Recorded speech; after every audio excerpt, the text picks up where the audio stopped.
सुन रहे छी आरके म्यूजिक के प्रस्तुति। डीजे मुन्ना झटके बजा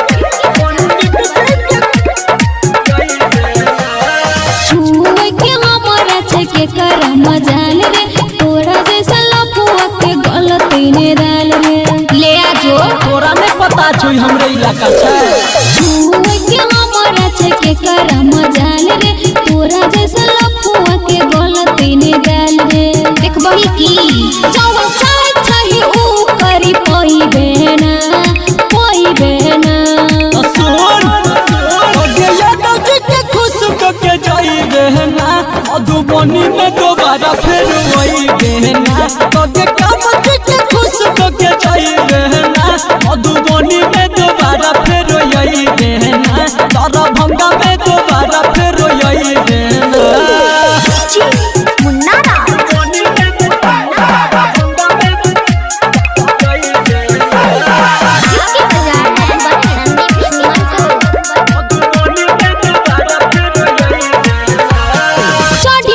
कर छेड़खानी मन बने बात छौरी करबो मन मानी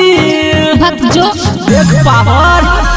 चढ़िए स्टेज कोने कर छेड़खानी मन बने बात छौरी करबो मन मानी पल्ले अच्छा हमर देहिया में कुछो करी कोई बहना तो सुन जो झगड़े के खुश के जाई बहना तो चंपा में दोबारा फिर यही बहना मधुबनी में दोबारा फिर यही बहना पंडित जी के खुश के जाई बहना मधुबनी में दोबारा फिर यही बहना मुन्ना